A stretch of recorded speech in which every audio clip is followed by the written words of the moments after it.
안녕하십니까 구독자 여러분. 오늘은 26년 1월 10일입니다.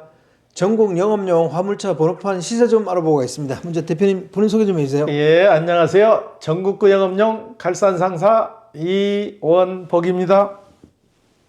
네, 대표님 이번 주에 화물차 번호판 시세 변동이 좀 있다면서요? 예, 개인 소형이 소폭 하락했고요. 개인 소형부터 말씀드릴게요. 개인 소형 1.5톤 이하 2,900만 원, 전주 대비 30만 원이 하락했습니다. 개인 소형 전기차 넘버는 전주와 동일하게 2,750만 원에 거래되고 있습니다. 개인 중형 1.5톤 초과 16톤 이하 전주와 동일하게 2,450만 원에 거래되고 있습니다. 개인 대형 16톤 초과 3,400만 원에 거래되고 있습니다. 출애라 5,300만 원, 5톤 덤프 3,600만 원에 거래되고 있습니다. 네, 대표님 개인 소형이 이렇게 빠진 이유가 뭘까요? 개인 소형이 혹한기로 겨울이 12월, 1월, 2월이 화물하시는 분한테는 혹한기거든요. 일거리도 없고 경기가 이러다 보니까 팔려고 오시는 분들이 하루에도 서너 명씩 꼭 오세요. 근데 그 매물이 바로바로 팔리는 게 아니잖아요. 매물이 많이 쌓이다 보니까 소폭 하락하게 된 거죠. 네. 예. 개인 소형이 저렇게 하락한다는 거는 우리나라 경기가 회복이 되지 않고 계속 침체에 있다 이렇게 봐도 되겠네, 그죠? 예, 침체기에 있는 것도 마찬가지지만은 겨울에 12월, 1월, 2월에는 원래 혹한기라 면허권 값이 좀 빠지죠. 예.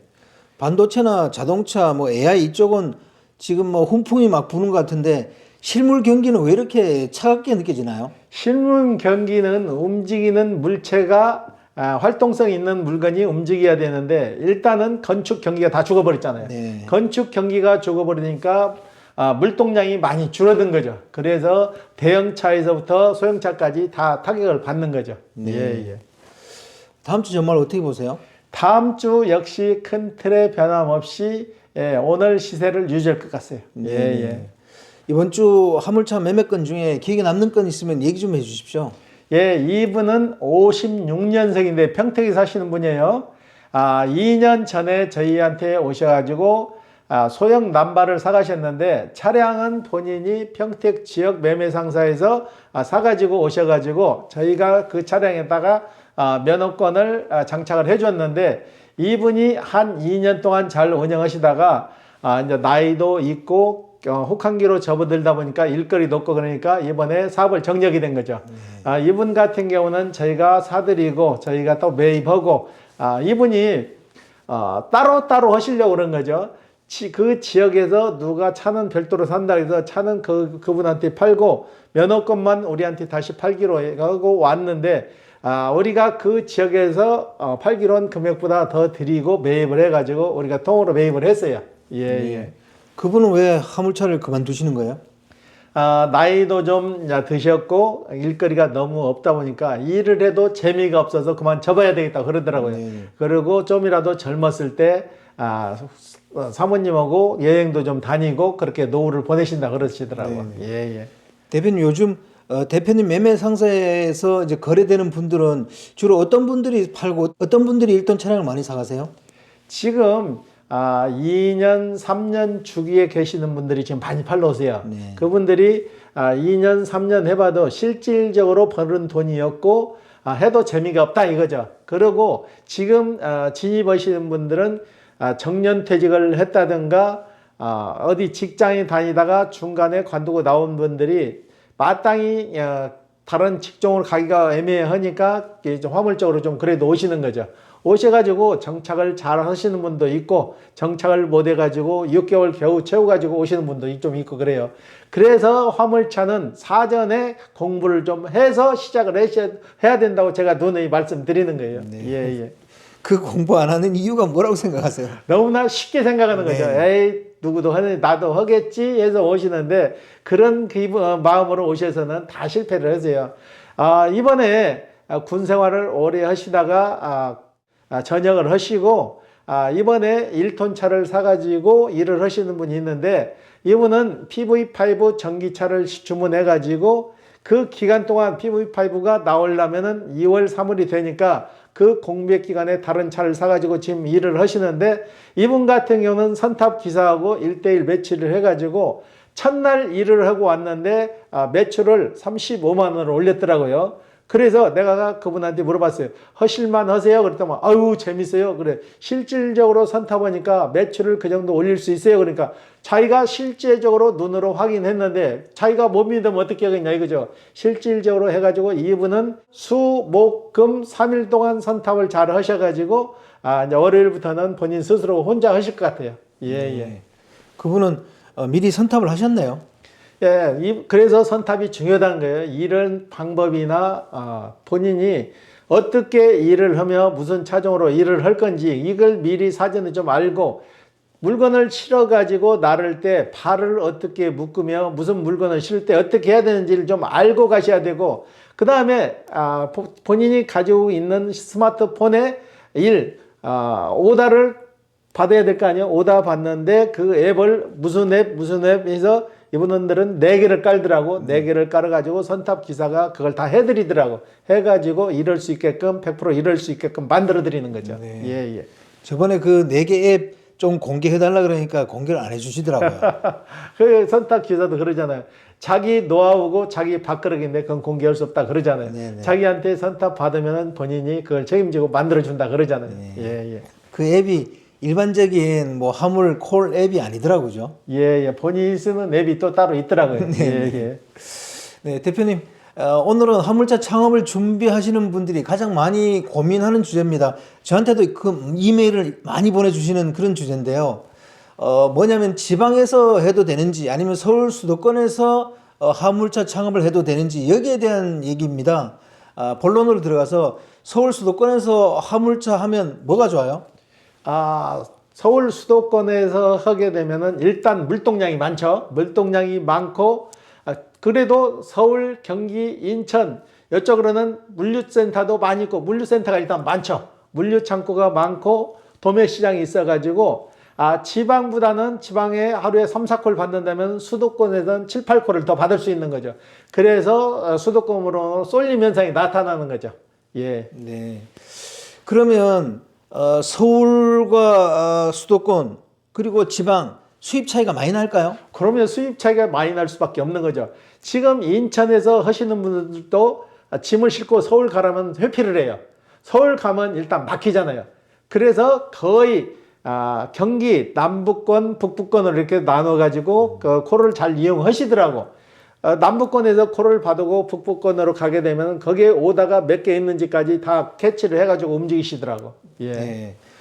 그럼 대표님, 정답은 서울 수도권이 정답인가요? 서울보다는 그래도 수도권이 더 나은 거죠. 서울은 너무 막혀가지고 막히지 않는 새벽 시장 배송이나 이거 외에는 막혀가지고 하루에 많은 일을 하지 못하는 거죠. 네. 예. 그러면 서울 수도권의 단점은 뭘까요? 일단은 차가 너무 막히고, 그 다음에 경쟁이 치열하고, 수도권 집중 현상이 나타 보니까 교통체증이 너무 심한 거죠. 그래서 경기권, 인천권에 있는 사람은 서울 진입을 꺼리는 거죠. 우선적으로 너무 막히니까 막히지 않는 중심 수도권 외곽으로 도는 거죠. 예. 화물은 택시처럼 시간, 거리, 병산제 이게 없으니까 막히면 안 되는 거죠. 그렇죠. 만약에 화물도 매타기를 다뤘다면은 네. 막혀도 가죠. 시간, 거리, 병산제 되면은 현장에 도착해서 물건 실 때부터 매다기 누르고 하차지 가서까지 이제 매다기를 해서 금액을 정산을 하잖아요. 내릴 때까지. 그러니까 시간, 거리, 병상제가 되게 되면 밀려도 막혀도 가는데 그게 안 되니까 밀리는 곳을 회피하는 거죠. 예. 네. 그러면 지방 중소도시는 어때요? 중소도시도 요즘은 물류 창고들이 지방 중소도시로 많이 확산되잖아요. 지방 중소도시 확산돼 가지고 물류 창고 있는 데는 그래도 좀 나은데 물동량도 없고 인구도 없고 그런 데는 용달을 하게 되면은 낭패를 보죠. 네. 일단은 실어 날릴 물건이 없으니까 외곽으로 나가야 되는데 외곽으로 공차로 나가기는 좀 그렇잖아요. 그래서 지방 도시에서 하게 되면은 그 지역에 대해서 좀 연구를 해야 되는 거죠. 우리 지역은 어디에서 무슨 물건이 나와서 어디로 납품을 하는지. 농촌 지방 같은 경우는 농산물 처리만 반짝하고 일들이 거의 없잖아요. 그러니까 그걸 캐치를 잘해야 실패를 할 확률이 좀 적은 거죠. 예. 네. 지방은 아무래도 물동량이 부족할 수 있다 그런 말씀이죠, 그죠? 그렇죠. 물동량이 없고 지방에서는 나오는 물건이 한정이 돼 있는 거죠. 한정이 돼 있고 차량 대수는 그렇게 많지 않지만은 물동량이 없으니까 지방에서 하게 되면은 수도권에 비해서 수지 타산이 전혀 받질 않는 거죠. 예, 예. 그럼 지방의 가장 큰 장점은 뭐예요? 지방의 큰 장점은 개개인에 의해서 단골로 움직이니까 고정 짐은 있어도 일정하지가 않잖아요. 고정 짐이 계속 나오는 게 아니고 그래서 활동성 있는 물건이 계속 생산돼서 그걸 배송을 해야 되는데 그런 물건 자체가 지방에는 좀 부족하다는 얘기죠. 예. 주거 비용이 싸다는 건 장점이 될 수 있겠네요. 그래서 수도권에서 일하시는 분들이 강원도 쪽으로 짐을 싣고 안 가려고 하는 이유가 강원도 쪽에 가게 되면은 물건이 없어 올 때 공차로 와야 되니까 아예 안 가는 거죠. 그래서 사람들 요즘 기사분님들도 앱이 발달하다 보니까 내가 물건을 싣고 어느 지역으로 간다면 그 지역에 오다가 몇 개 있는 것까지 확인하고 움직인다고. 내가 가는 지역에 오다가 없으면은 운반비도 넉넉하게 많이 받지 않는데 빈 차로 오게 되면은 감가상각이 안 되는 거죠. 그렇기 때문에 그걸 많이 따지죠. 예. 네. 그러면 이제 화물 창업하시는 분들이 지방에서 시작할 때 주의할 점이 뭐예요? 지방에서 시작하게 되면은 그 지역에 영업용 차량이 몇 대나 있고 물동량은 어느 정도 되는지 그리고 내가 고정적으로 실어날 수 있는 단골을 잡을 수 있는 거 있는지 없는지 좀 선택을 하셔야 되고 너무 물동량이 없는 곳에서 시작하게 되면 그건 낭패 볼 수밖에 없어요. 지방에서 시작해서 물동량이 없으면 그 인근 도시로 가야 될 거 아니에요. 그러면 인근 도시로 가려면 그만큼 공차거리가 생기잖아요. 네. 그래서 너무나 지방에서 하게 되면은 채산성이 맞지 않는 거죠. 예, 예. 요즘 트렌드는 어때요? 서울 수도권에서 많이 창업하나요? 거의 수도권이죠. 인천, 경기권이 요즘 제일 핫하다고 보면 돼요. 네. 여기에 사시는 분들이 그래도 사고 파는 율이 좀 많죠. 그리고 물동량도 좀 꾸준하고. 예, 예. 네. 서울 수도권에서 창업할 때 주의할 점은 뭐가 있을까요? 서울 수도권에서 창업하게 되면은 일단은 도로가 막히니까 막히지 않는 시간대에 나와서 일찍 일어나는 게 정답이죠. 쉽게 말해서 농산물 시장 같은 경우는 새벽에 일찍 시작되잖아요. 일찍 시작해서 일찍 끝나니까 그런 시장을 파고들어야 되는 거죠. 그리고 백화점 물동량도 많은데 어느 백화점 물동량은 몇 번 창고에서 싣고 몇 번 창고에서 내려야 되는 것까지 숙지를 좀 잘 하셔야 돼요. 그래야 물건 싣고 내리는데 시간을 많이 허비하지 않죠. 예, 예. 대표님, 지방에 살면서 서울 수도권 일을 하려고 그러면 어떻게 해야 돼요? 지방에 살면서 서울 수도권 일을 하게 되면은 지방에서부터 코를 잡아서 위로 올라오는 게 되는 거죠. 올라와서 바로 지방으로 갈 생각하지 말고 오다가 있는 쪽으로 돌아다녀야 되는 거죠. 그게 당일치기로 와서 왔다 갔다 하기는 좀 힘든 거죠. 제가 화물차 할 때는 저는 인천에서 대구 쪽으로 많이 움직였거든. 대구 쪽으로 가면은 대구 쪽에서 다시 인천으로 올라오는 게 아니고 대구 쪽에서 인근 지역에서 콜이 나오면 그 콜 나오는 지역으로 계속 움직였어요. 그래가지고 몇 군데를 며칠을 거쳐서 나중에 인천으로 귀로를 하게 되면은 목도는 되는데 그만큼 사람이 힘들어지는 거죠. 예. 네. 아무래도 화물차 창업을 하려면 죽어도 서울 수도권 쪽으로 와야 되겠네요. 그렇죠. 몰리는 쪽이 아무래도 일이 많죠. 지금 수도권 쪽으로 다 집중돼 있잖아요. 물동량이 수도권에 집중돼 있으니까 지방보다는 그래도 수도권이 좀 낫죠. 예, 예. 마지막으로 대표님, 서울 수도권에서 창업해야 되는지 지방에서 창업해야 되는지 거기에 대한 조언 좀 부탁드립니다. 일단은 수도권이 최고 좋은데 지방에서 하시더라도 지방에서 하시는 분도 전혀 일이 없는 거 아니니까 그 지역에 오다가 어느 정도 있는지 영업용 차량이 몇 대나 있는지 그래서 그 지역에서 물건을 싣고 오면은 바로 내려갈 생각하지 말고 어느 정도 거점을 만들어서 그 거점 거쳐서 움직이면 그래도 좀 도움이 될 것 같아요. 예, 네. 예. 오늘 인터뷰 감사드립니다. 예. 네, 구독자 여러분, 오늘 26년 1월 10일입니다. 개인 소형이 30만 원 정도 빠져가지고 2,900만 원에 거래가 되고 있네요. 그 외에 변호판 가격은 변화가 없습니다.